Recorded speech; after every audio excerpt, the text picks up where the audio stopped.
tiene un mensaje con respecto a eso. 7,4% la inflación de este mes en la Argentina. La inflación más grande de los últimos 20 años, es lo que dicen. Pero ya tenemos a nuestro invitado aquí, al concejal Martín Rosúa. Martín, ¿cómo te va? Bienvenido. ¿Qué tal? Muchas gracias por la invitación. Te vamos a correr para que te escuchen bien. Perfecto. Bueno, a ver, venís con mucho movimiento, una semana terrible con muchas cosas, lo del humo en las islas, Tremendo. lo de la inseguridad, pero por sobre todas las cosas algo que te tuvo así participando de cerca, porque has presentado un proyecto de ordenanza propio que es el tema de la agencia antilavados, ¿no? Así es. Digamos, hay circunstancias fácticas que nos llevaron a legislar en algo que históricamente los municipios no legislaban. De hecho, si en Argentina seguro que no. Pero si ves en Sudamérica, te diría que no hay ninguna ciudad que se haya metido todavía en lo que tenga que ver con el combate de las economías ilícitas. Pero ¿por qué nos llevó a esto? Pues Rosario tiene una tragedia en términos de violencia urbana que nos desborda. Estamos hablando de casi 20 muertos cada 100.000 habitantes. Si tiramos una línea de los últimos 12 meses, un promedio. El 70% de esos homicidios son planificados, o sea, implica que el crimen organizado es la principal problemática que desata la violencia urbana en Rosario. No son los conflictos entre las personas, sino que es crímenes organizados y planificados por estructuras económicas que los empujan. Y los organismos nacionales y provinciales que se tendrían que haber hecho cargo y tendrían que haber dado una respuesta a estos problemas nunca la dieron. Entonces vos como rosarino o te seguís quejando y la ciudad se sigue desangrando o tomás el toro por las astas e innovás. Y lo que hicimos fue innovar, es decir, ¿qué podemos hacer? ¿Podemos atacar a la violencia directamente? No. Podemos atacar a las estructuras económicas que la generan. ¿Y cómo las atacamos? Utilizando la enorme cantidad de información que la municipalidad tiene sistematizada y gracias a Dios hoy la tiene digitalizada, y haciendo un convenio con el Ministerio Público de la Acusación. El Ministerio Público de la Acusación nos tiene que decir, bueno, estas son las 200 personas en Rosario que nosotros tenemos sospechadas de estar conduciendo o ser jerarquías importantes en las organizaciones criminales o narcocriminales. Bueno, nosotros a esa persona le hacemos un mapeo de todos los datos, la agencia le va a hacer un mapeo de todos los datos que tiene el municipio. Si tiene autos, si tiene embarcaciones, si tiene inmuebles, si tiene actividad económica, si metió un permiso de edificación de más de 1000 metros, si metió un permiso de habilitación de alguna actividad que puede estar sospechada o que sea fácil de penetrar por el lavado. Y con todo ese mapeo se le devolvemos al MPA y le decimos, mira, esta persona que estaba mencionada en una causa de narcocriminalidad o de crimen organizado tiene todos estos bienes y no tiene actividad económica lícita para justificarlo. Bueno, con ese combo que hoy lo podemos lograr apretando un botón al tener la información digitalizada, le entregamos al MPA la prueba preconstituida del lavado de activos. Prueba que hoy le costaría muchísimo. Imagínate que le tendrían que mandar un oficio al registro público del automotor, un registro al de embarcaciones, uno al de la propiedad. Es algo que tarda años y años y años y la acción penal se diluye. Quiero contar de que se aprobó 9 de la noche, si no me equivoco, Sí, esta ordenanza. Una ordenanza unificada porque hubo un proyecto tuyo, otro de Ciudad Futura y otro del propio Ejecutivo a través del concejal Fiati. Ayer estuvo justamente el fiscal general Jorge Baclini aquí sentado y nos explicaba, pero la audiencia se renueva, dicen. ¿Qué entienden por lavado de activos? Para mí la figura del lavado, para mí no, la figura del lavado de activos está definida históricamente y ahora tuvo una modificación hace un tiempo. Antes era un delito autónomo. O sea, vos lavabas solamente el dinero que provenía de un ilícito que cometía otro. Ahora puedes lavar también el que proviene de un ilícito que cometés vos. Pero lo que sí presupone el lavado de activos siempre es que hay un delito anterior que genera una riqueza que es ilegal y que mediante el lavado, esta actividad, se introduce en la economía formal, es decir, en la economía lícita. El lavado de activos es el proceso mediante el cual el dinero que proviene de un ilícito se introduce en la economía formal.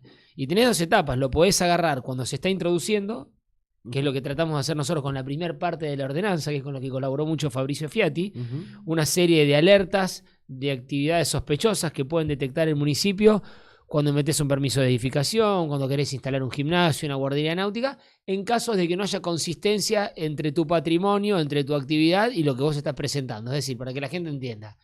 Si yo vengo y meto un permiso de edificación porque quiero construir un edificio de 15.000 metros no tengo historia de haber hecho ningún tipo de actividad ilícita, no tengo forma de justificar los fondos, si no tengo ni siquiera una inscripción en el monotributo, bueno, la verdad que ahí dispara una alerta de actividad sospechosa. Y después la otra, la parte inversa es la que ofrecemos nosotros, la de la agencia, es decir, cuando ya sucedió, cuando ya se incorporó ese dinero a la actividad ilícita, empezamos a buscar las inconsistencias vinculándolas a las personas que están sospechadas de narcocriminalidad. En algún momento acaban pasando los concejales, vinieron varios concejales y decían con respecto a esto que se podría haber planteado también hacer una retórica.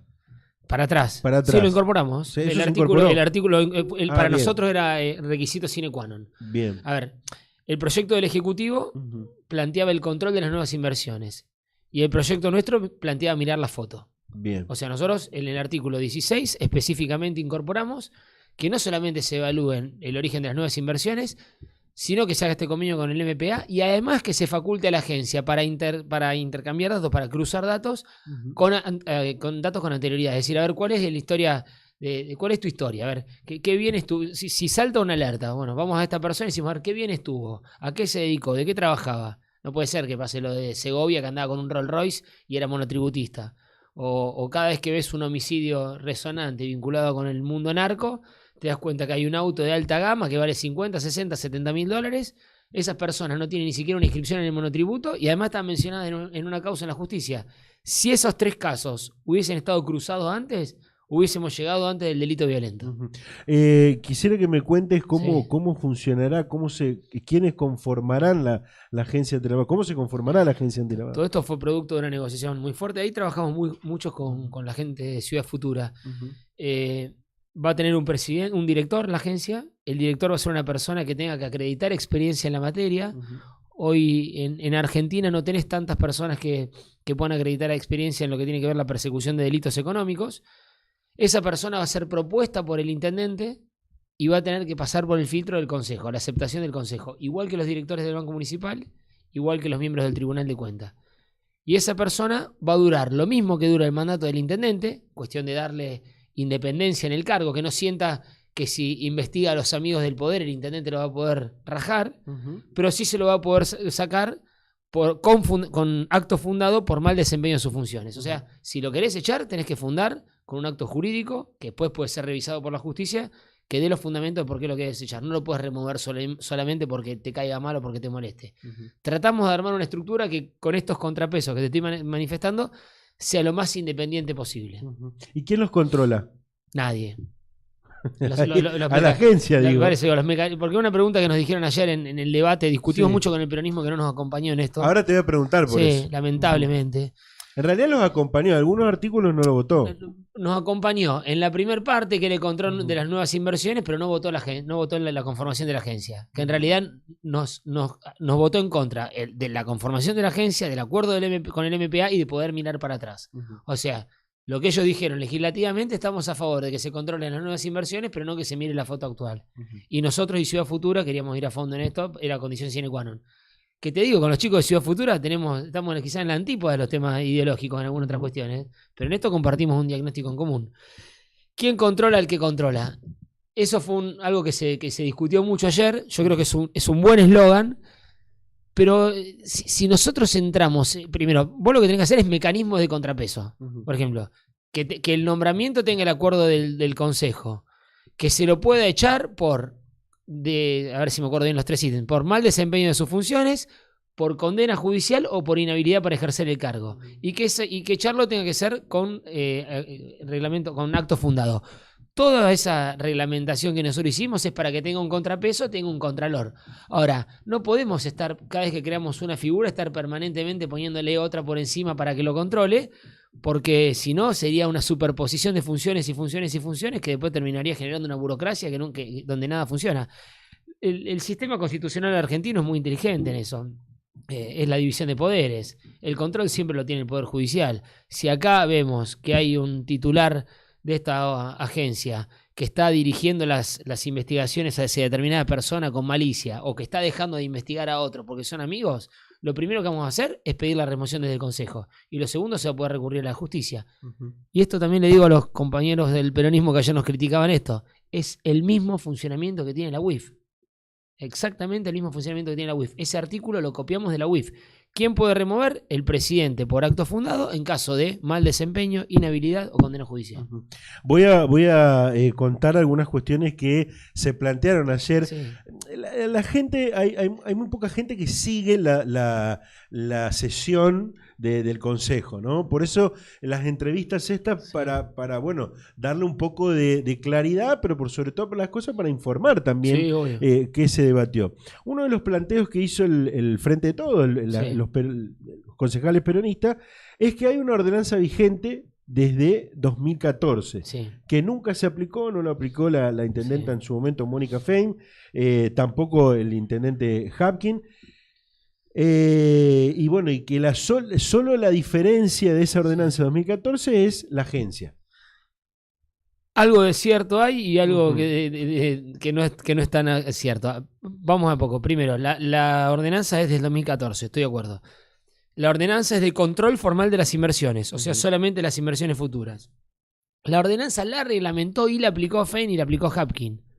Ahora bien, ¿qué pasó? La ordenanza, tal como estaba redactada, era una ordenanza, era un instrumento jurídico y legislativo absolutamente ineficiente. Lo único que hacía era, si vos vas a invertir en este y este rubro, o sea, seleccionaba una serie de rubros, y tu inversión va a ser más grande que determinado monto, tenés que traerme una declaración jurada del origen ilícito de los fondos. No sé qué pasa, cada persona que venía a hacer un trámite de un permiso de edificación, una habilitación de un comercio, firmaba una declaración jurada que los fondos eran de origen lícito. Por eso no pasó, no generaba ningún tipo de control, era una mera formalidad. Vos mentías con la declaración jurada y no pasaba nada. Y por eso quiero ser muy objetivo en esto y no llevarme tampoco laureles que no me corresponden. El Ejecutivo, en el proyecto oficial, el concejal Fiati, mejora muchísimo ese procedimiento de control formal de las nuevas inversiones porque incorpora la figura de los protocolos y de las alertas sospechosas. El protocolo, ¿qué significa? Establece en qué momento tenés que presentar la documentación. O sea, cuando vas a pedir un trámite de habilitación y cuando vas a pedir un permiso de edificación. Amplía los rubros. Incorporamos muchos rubros que tienen que ver la hotelería, los gimnasios, que son rubros donde es muy fácil lavar. ¿Por qué? Porque pueden simular grandes facturaciones y no tiene nadie controlándoles si las habitaciones del hotel están ocupadas o si el gimnasio está lleno de gente. Entonces, a partir de ahí aparece la figura de las alertas sospechosas, que en la redacción anterior tampoco estaba. Las alertas sospechosas se juntan y vos decís, bueno, mira, esta persona ya tiene 4 alarmas de alertas de conductas sospechosas. Este emprendimiento pasa lo mismo. Entonces, ahí mejora muchísimo el contralor hacia el futuro. Y se incorpora la agencia, que la agencia en sí mismo te puede no decir nada, pero el acuerdo con el MPA se transforma en un organismo de colaboración de la justicia que yo te garantizo que va a terminar con gente presa. ¿Por qué? Porque hoy los fiscales Eder y Echapapietra, que están investigando los delitos económicos, quieren meter preso a esa persona porque hace extorsiones, hace usurpaciones, hace balaceras, y quizás no consigue los testigos porque los apretan, o no consigue las pruebas porque es muy difícil. En cambio nosotros, con el delito económico, cuando esa persona esté vinculada a los delitos económicos, le vamos a dar toda la prueba preconstituida, le vamos a decir, mira, este tipo tiene 2 departamentos, figura en 4 fideicomisos, tiene 3 lanchas y 4 autos de alta gama y no tiene ningún tipo de actividad económica lícita registrada. Cuando leemos eso a la justicia, le simplificamos muchísimo la prueba. Entonces, digo, en parte es verdad, la ordenanza anterior no funcionó, pero lo que le estamos agregando ahora es que no es que la estamos modificando, la estamos directamente transformando. Por eso derogamos la ordenanza anterior y hicimos una nueva. Otro planteo que hicieron los concejales del peronismo, dijeron, bueno, espero que ahora tengan la voluntad política de aplicarlo, sí, porque en su momento decían, no, ahuyenta inversiones. Ahí les doy la derecha. Ahí les doy la derecha porque estos son instrumentos legislativos que solamente funcionan con una enorme decisión política. Yo te puedo dar la mejor herramienta legislativa y vos sos el intendente y no tenés intenciones de aplicarla, esto no camina. Por eso lo primero que hice ayer, salgo del consejo, me subí al auto, agotado, porque había entrado a las 8 de la mañana, ya salía a las 9:30 de la noche, no habíamos ni almorzado, y le mandé un mensaje al intendente Hapkin. Digo, Pablo, me parece que tuvimos un avance enorme en términos legislativos, me gustaría que esto lo implementemos y lo instrumentemos cuanto antes, y me ofrezco a formar parte de la mesa que participe en esto. No tardó 2 minutos en contestarme y decirme exactamente lo mismo, que esto va a ser un avance muy importante y si nosotros lo consolidamos en la práctica, si nosotros ya armamos una mesa que instrumente esto, que la reglamente y que la ponga en práctica. Bueno, esperemos que también los concejales del peronismo lo apliquen en el caso de ser gobierno, porque tienen posibilidades de ser muchas posibilidades de ser gobierno en los próximos 4 años. Bueno, espero que también lo aplique, que no sea solamente la verdad es interesantísimo. A mí me encantan estos programas porque, no, de verdad te digo, porque la gente no está al tanto de lo que sucede. La gente se queja de cómo vive. ¿Y qué significa cómo vive? El transporte, la falta de empleo, la inseguridad. Y esas son todas cosas relacionadas con la política, pero no tienen ni idea lo que pasa en los órganos legislativos. A lo sumo se enteran por los grandes canales de televisión de qué pasa en el Congreso de la Nación, pero lo que pasa en el Consejo no se enteran. A veces sancionamos ordenanzas muy importantes que les modifican, les perjudican, les mejoran la vida y ni se enteran. Y estos debates son importantes. Lo que nosotros le decíamos también a los compañeros concejales del peronismo es, a ver, ustedes acá no nos acompañan en un proyecto en el que nosotros queremos ir a fondo contra las organizaciones criminales, a fondo contra las estructuras económicas, pero nosotros nos tuvimos que meter por la ventana legislativamente, digo por la ventana porque históricamente los municipios no legislaban sobre la materia, porque los organismos nacionales que ustedes controlan, la UIF, AFIP y la estructura investigativa de la Justicia Federal, no han obtenido ningún tipo de resultados. Hoy Rosario tiene un solo caso de lavado de activos. O sea, una ciudad como Rosario, donde tenés las estructuras criminales más importantes del país, tiene un solo caso de lavado de activos. Toda la República Argentina en su historia tiene 30 sentencias sobre el lavado de activos. Es decir, no hubo una decisión política de los organismos que lo tenían que hacer. Si UIF hubiese trabajado, AFIP hubiese trabajado y hubiesen equipado verdaderamente a la Justicia Federal, nosotros no hubiésemos tenido necesidad de hacer esto. Vos hablas con Aníbal Pineda, que es camarista federal, presidente de la Cámara Federal de Rosario, y te dice que no tienen un contador para analizar un balance y que no tienen el software para desbloquear un teléfono. El iPhone lo tienen que mandar a Estados Unidos. Tardan 10 meses, 15 meses, 24 meses. Cuando llega, te imaginas, el proceso judicial. Está letargado. Bueno, estamos charlando con el concejal Martín Rosúa de la UCR Juntos por el Cambio. 2 o 3 consultas con respecto a este tema y quiero te quiero aprovechar preguntándote de otras cuestiones. Por un lado, también otras de las cosas que se fueron planteando tienen que ver con la cuestión muy finita que van a tener que trabajar los empleados municipales. Porque digo, por allí los empleados municipales van a estar muy en el ojo de la tormenta. Pueden recibir amenazas. Y ni hablar de la corrupción, ni hablar de que puedan recibir, de decir, bueno, mirá, sacame esto. No mires esto. Que también se planteó algo y quiero decirlo. De que las personas que supuestamente lavarían sus activos, lavarían plata, son personas que están preparadas y asesoradas. O sea, tienen abogados, tienen contadores, tienen gestores. O sea, no va cualquier perejil sin información a hacer este tipo de cuestiones. Entonces, digo yo, es muy finita la cuestión del empleado municipal, ¿no? Sin conocernos previamente, no nos conocíamos, digo, debo haber hecho... Está Gustavo acá que trabaja conmigo, 30 notas de que arrancamos con esto y es la primera vez que me toca hablar con alguien que esté verdaderamente informado en lo que me pregunta. Y si es así, ¿qué pasa? En la ordenanza actual, en la que estaba vigente hasta ahora, no existía la agencia. Entonces, los encargados de controlar el lavado de activos era cada una de las secretarías. Uno de los argumentos que nosotros planteamos cuando planteamos que la creación de la agencia es armar un órgano profesionalizado con personas, abogados, contadores y analistas de datos que verdaderamente estén capacitados en la detección de alertas sospechosas para poner sobre ellos la carga de la prueba. Porque si vos le decís al secretario de planeamiento, mira, vos además de estar viendo los permisos de edificación y el desarrollo urbanístico de la ciudad, tenés que estar controlando que no tengan lavado de activos, la verdad que para el tipo pasa a ser una actividad secundaria y pasa lo que pasó de 2014 hasta hoy, no saltó una sola alerta. Ahora, siempre el primer contacto de la inversión o de la información con el municipio es un empleado de planta. En la ordenanza anterior, por eso si bien es verdad lo que argumentan, lo que ellos están criticando ahora es lo mismo que habían votado en el 2014. Siempre el primer contacto es un empleado de planta. Lo que nosotros planteamos ahora es que cuando el permiso de edificación o la habilitación, que son los momentos donde tenés que acercar la declaración jurada de origen de los fondos, cuando esto entra, que no caiga sobre esa persona la necesidad de detectar la alerta sospechosa. Primero, que se capacite una persona por cada secretaría para revisar estos papeles. Y segundo, que esa información, al mismo tiempo que entra a la secretaría, salga disparada digitalmente hacia la agencia. cosa que los profesionales que trabajan en la agencia puedan realizar el entrecruzamiento de datos.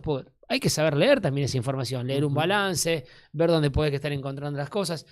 Como vos decís, hay bandas que son más sofisticadas. Yo creo que en Rosario hay un componente mixto. Tenés algunas bandas que son más sofisticadas, que cuentan con contadores y abogados que hacen estructuras jurídicas. El lavado de capitales en general lo que va haciendo es un proceso, es una sucesiva transferencia de los bienes hasta que va pasando por tantos adquirentes de buena fe que termina absolutamente lavado. Eso es lo que hacen casi siempre los que blanquean de una manera más sofisticada y con profesionales.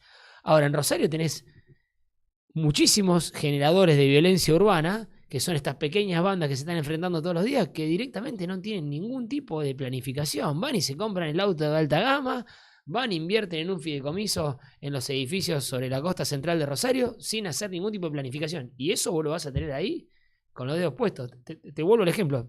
Arrancá del homicidio del Fantasma Paz 2012-2013, no me acuerdo en qué año fue. El inicio de la guerra narco. Lo matan en un BMW Z4. No tenía forma de justificar cómo lo tenía. Pasá por todo lo que le incautaron a Alvarado, todo lo que le incautaron a Los Monos, la famosa casa en Pérez con la pileta con la forma de Mickey, y vení hasta el último homicidio, en esto que le llamaron el casamiento narco en Ibarlucea, que a la parejita con el bebé lo matan en un Audi TT, un auto de $70.000, no tenían ningún tipo de actividad registrada, ni un kiosco, y estaban mencionados en causa de narcocriminalidad. Es decir, a nosotros no se nos puede escapar que toda esa información la teníamos antes que esta gente la mate. Si esa información lo hubiésemos procesado antes, y como te digo, la tenés hoy con la información digitalizada, la podés procesar muy fácil, podríamos haber avanzado en la persecución del delito económico y llegado antes del delito violento. La idea de esto es que el ataque a la estructura económica llegue antes que el delito violento se produzca. Bueno, Martín, ahora te toca estar a vos sentado aquí, pero también quiero decir algo, y te lo digo a vos, pero a todos los concejales. También tienen que tener una cuestión de ponerse de acuerdo en no cambiar luego las ordenanzas para beneficiar a determinados empresarios para la construcción de construcción edilicia, por ejemplo, porque lo ha pasado. Mira, una de las cosas más apuntadas en esta ordenanza, de hecho hemos tenido un montón de reclamos, estuvimos hasta última hora reunidos con la AEB, con la Cámara Argentina de la Construcción, es precisamente el rubro de la construcción, porque es uno de los rubros donde más se utiliza para lavar dinero. Ahí tenemos que tener un equilibrio entre una ciudad que quiere recibir inversiones y una ciudad que quiere controlar que esas inversiones sean lícitas. ¿Y por qué que quiere recibir inversiones? ¿Para que generen riqueza los que la realizan? Sí, bienvenido sea. Pero sobre todo porque la construcción es una actividad que tiene un disparador económico gigantesco.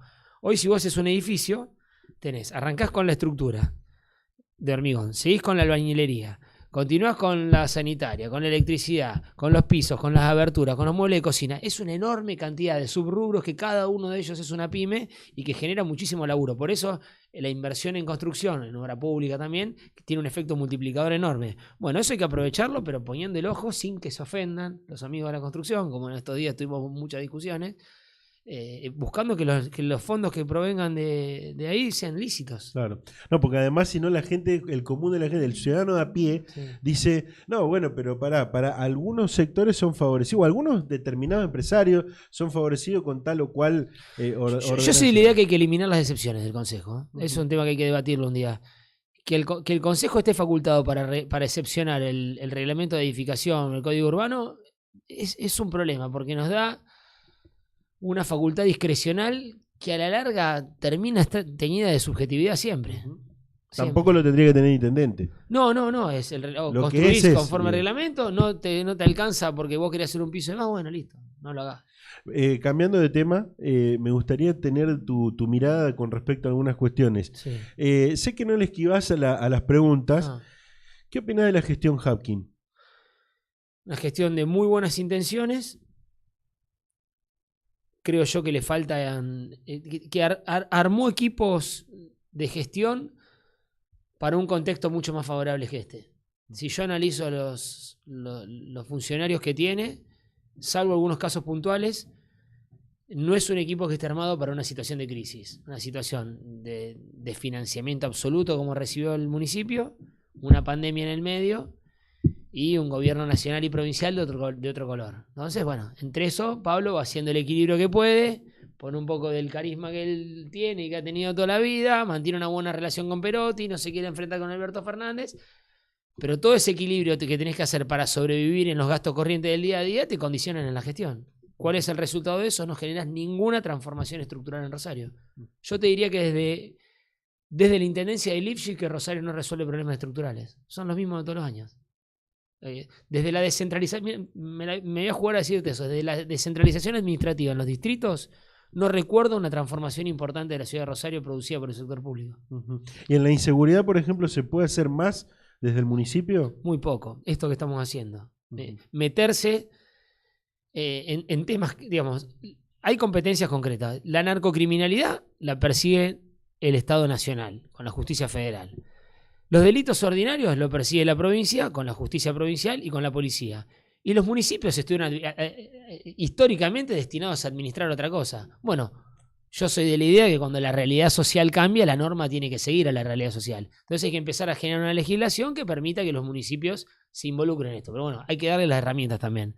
Yo entiendo que vos necesitas poder definir el jefe de policía, vos necesitas poder definir cómo tienen que ser los operativos, poder interactuar con la justicia, tener una agencia antilavado donde puedas dirigirla contra el delito económico. Si al intendente no le das ninguna herramienta y después es el que está cerca de las demandas y te metes en una situación complicada. La falta de federalismo fiscal de Argentina es tremendo en ese sentido. Vos fíjate que el que recauda y dispone de los fondos es Nación, y el que gasta o el que tiene las demandas es el municipio. Cuando vos tenés disociado el que gasta con el que recauda, tenés un sistema que tiende a la ineficiencia siempre. Acá plantearon, por ejemplo, en su paso algunos concejales de que, por ejemplo, se podría tener un mejor sistema de cámaras. Sí. No hubiese pasado lo de las pintadas, no, hubiese pasado lo de las pintadas, pero quizás se hubiese actuado, se hubiese intervenido rápidamente en ese sentido. No me voy a poner soy de otro partido político. Tenemos orígenes similares con Pablo en el radicalismo, pero ahora él está en el Frente Progresista, yo estoy junto por el cambio. Así que no voy a hacer una defensa personal de Hapkin, pero sí digo que hay cuestiones que hay que ser justos. ¿Quién tiene que comprar las cámaras? ¿El municipio o el Ministerio de Seguridad de la provincia de Santa Fe? Yo te doy un ejemplo de un pedido de informe que presenté hace 2 semanas. Justo me habían garantizado la presencia del ministro Laña para contestarlo y justo renunció. El Ejecutivo Provincial subejecuta absolutamente, es decir, que no gasta las partidas presupuestarias asignadas a gastos de capital que tienen los presupuestos. Para que la gente entienda, el presupuesto provincial tiene determinado monto para el Ministerio de Seguridad. De ese monto, parte va a gastos corrientes, que significa que se pagan en sueldos, etcétera. Eso se ejecuta perfectamente. Y una parte importante va a gastos de capital. ¿Qué se paga con eso? Patrulleros, equipamiento, cámaras de videovigilancia, software para destrabar los teléfonos, tecnología. Nosotros hemos estado viendo, tenemos conocidos que han viajado a Israel, nosotros hemos estado viendo el órgano de control ahí en la ciudad de Buenos Aires, que es tremendo. Bueno, Rosario tiene 20 muertos cada 100.000 habitantes y Cava tiene 3. Y sin embargo, si vos ves 2020 y 2021, el gobierno de Perotti ejecutó 35% en el 2021 y 19% en el 2020 de los gastos de capital. No ejecutó el dinero con el que podríamos comprar las cámaras, por ejemplo. En cambio, el municipio es un municipio prácticamente que lo recibió fundido, que no tiene un mango y que no tiene capacidad ni siquiera de endeudamiento porque no tenemos autonomía. Entonces, es una situación compleja. Yo creo que ahí hay muchísima responsabilidad de la provincia. No termino de entender la cuestión de Perotti, una persona que creí que iba a hacer una buena gestión, que creo que es una persona capaz y que no termina de leer quizás por no ser de Rosario, no termina de leer la tragedia que nosotros estamos viendo en términos de violencia. Si no, explícame cómo no agarra a los funcionarios del área y le dice, miren, muchachos, no voy a poner más plata en esto, pero la que tienen asignada presupuestariamente, gástenla, inviértanlo. Yo coincido con lo de la ejecución, lo hemos hablado aquí, lo he dicho en varias oportunidades en mis editoriales. No coincido que el municipio no pueda hacer más. A ver, si yo me decís el municipio está fundido, ahí sí te digo, bueno, no puede hacer más. Pero yo conozco muchos municipios más chicos o iguales, bueno, en este caso Ciudad de Buenos Aires o Córdoba, con inversión municipal en cámaras, y es más, supongamos que no hace la inversión. Hay muchos privados que tienen cámaras. Es cuestión de tener un sistema. En Cava, creo que vos, si sos un privado y tenés una cámara a la calle, estás obligado a incorporar tu cámara al sistema público. Bueno. Nos mostraron un caso de un tipo que lo venían siguiendo con las cámaras porque había cometido un delito. La cámara pública lo pierde y lo engancha a la cámara de un comercio. O sea que se puede. Sí, no, totalmente. Se pueden hacer cosas. Se necesita financiamiento y ahí hay que dar otra discusión. Rosario es una ciudad donde las sucesivas gestiones, y en esto le cargo cierta responsabilidad también al socialismo, han ido metiendo empleados públicos sobre empleados públicos sobre empleados públicos, los familiares, los amigos y los compañeros. Entonces llega un momento que vos tenés una carga tan importante de gasto corriente que no te queda prácticamente dinero para invertir. Rosario el año pasado estuvo en el último presupuesto ejecutado, que es el 2021, tenía 2% de gasto de inversión de capital. O sea, con el 2% de tu presupuesto hiciste la inversión. ¿A quién le va a cambiar la vida? A nadie con eso. Para decirlo de otra forma, creo que un 80 y pico % se va en gasto de personal. Sí. Si vos querés prender y apagar la luz. Y no es en contra de los trabajadores municipales, ¿no? Pero para nada. Ni a nadie se les ocurre tener que echar a nadie. Pero claramente esto es un problema que hay que abordar. Digamos, si nosotros queremos seguir teniendo, cada vez que tenés un amigo o un pariente que te pide laburo, lo querés meter en la municipalidad, sabés que el costo es este. Te quedás sin plata para invertir en obras, por ejemplo. Ahí que tenés que hacer, y bueno, hay que tener un proyecto de acá a 10 años para pensar que cuando esa planta se vaya achicando, ir haciéndola más eficiente. Se vaya achicando porque pues, se jubila, por el fallecimiento de las personas, etcétera. No seguir incorporando al mismo ritmo y tratar de que ese 90% prácticamente pase a ser un 65, 70%, y ahí sí te deje un 30% de presupuesto para poder intervenir en la ciudad. 2 últimas consultas, ya te agradezco por la paciencia de charlar con nosotros y bueno, y el tiempo que te has hecho. Hay quienes plantean que hay 2 ciudades, 2 Rosarios, que hay una ciudad que están desconectadas. ¿Cómo lo ves? Absolutamente cierto, es tremendo. Está la ciudad del río, está la ciudad de la costa central, de los grandes bulevares, está la ciudad que genera economía del conocimiento, está la ciudad donde se generó Bioceres, que cotiza en Wall Street, está la ciudad de las startups de base tecnológica, que terminan haciendo trabajos para el exterior y que cobran en dólares, donde se aprovecha el capital humano que viene de la universidad pública de calidad, y no te digo a 100 cuadras, a 20 cuadras de donde está esta realidad, está la ciudad del abandono absoluto, del hambre, en el medio del sector más rico en términos de alimentos prácticamente del mundo, de la violencia, de la postergación, de la falta de educación, de la falta de acceso a la salud, que tanto se pregona con la salud. Cuando vos recorres los barrios es terrible lo que le falta acceder a la salud. Yo te doy ejemplo, no hay una historia clínica digitalizada. Se han muerto militantes, amigos nuestros que vivían en los barrios porque iban a un centro de salud y tenían un problema, después se atendieron en otro y no tenían ni idea que le habían dado en el anterior. Hay un abandono y una desidia. Un cuarto de la población de Rosario está viviendo en asentamientos irregulares, sin cloaca, sin pavimento, y cuando vos estás tan excluido, que eso es un problema sociológico gravísimo, cuando vos estás tan excluido, no es que después tenés la capacidad de estudiar porque la universidad es pública, no podés pagar el transporte, socialmente te terminás encerrando en un gueto donde quedás afuera de la sociedad que funciona, que camina, que construye y que comercia.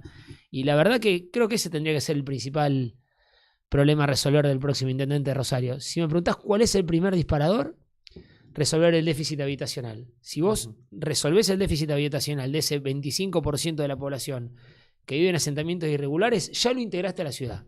Entonces ahí ya podemos pensar en la educación, ya podemos pensar en el empleo y en tener una vida digna. Si no, va a ser muy difícil. Desde el 83 a esta parte, yo la verdad no recuerdo otro éxtasis que ha tenido el radicalismo, la Unión Cívica Radical, como el de ahora. Ahora se sienten con la posibilidad de oportunidad de gobernar la provincia, de gobernar la ciudad. Algunos creen que hay muchas posibilidades de gobernar la Argentina también, con algunos candidatos que también tienen su sello y su peso. ¿Cómo lo ves? El radicalismo es un partido que yo creo que le hace bien a la Argentina. Es el contrapeso natural del peronismo. Creo que se complementan. Así como el peronismo tiene ese ejercicio tan fácil y directo del poder, el radicalismo es el contrapeso de la República, del respeto por las instituciones, del diálogo, de la tolerancia. Y cuando el radicalismo estaba alicaído, eso faltaba en la Argentina. El PRO no lo llegó a representar nunca, para nada. El socialismo no dejó de ser una expresión territorial muy circunscripta a la ciudad de Rosario y lo sumo a la provincia de Santa Fe. Y entonces saludo, me alegra y creo que le hace bien al país estos aires de renovación del radicalismo. Creo que si lo agarrara un psicoanalista te diría que el radicalismo fue un partido muy culposo. Vivimos pagando culpas. El peronismo ha tenido de los hechos más terribles de nuestra historia y también grandes avances, y sin embargo se iba Menem y al día siguiente eran de Duhalde, se iba de Duhalde y al día siguiente eran de Kirchner, y nadie se cuestionaba el pasado de nadie. Nosotros todavía nos seguimos lamentando del golpe a Ilia, nosotros todavía nos seguimos lamentando del golpe cívico y económico a Alfonsín, nosotros todavía nos seguimos lamentando de por qué no devaluó de la Rúa y siguió atado a esa convertibilidad que heredó de Menem, y llegó un momento que decidimos dejar de flagelarnos y empezar a salir a ofrecerle al país la visión que nosotros tenemos, que es un liberalismo con contenido humano, con contenido social, una mirada de un país bien relacionado con el mundo, de una manera inteligente, pero en el que entremos todos. Un país donde vos no tengas que vivir de un plan social, pero que te permita la posibilidad de generarte empleo. Creo que es una mirada, el radicalismo expresa la mirada del argentino de clase media, moderado, que quiere vivir bien y quiere tener un país donde poder desarrollarse. Y creo que esa representación estaba ausente en la Argentina, y por eso hubo un hueco que el radicalismo pudo recuperar. Gracias, Martín, por la visita. Muchísimas gracias a vos. Martín Rosúa, concejal de la ciudad de la UCR Juntos por el Cambio. Bueno, en 12 segundos hablamos bastante, ¿eh?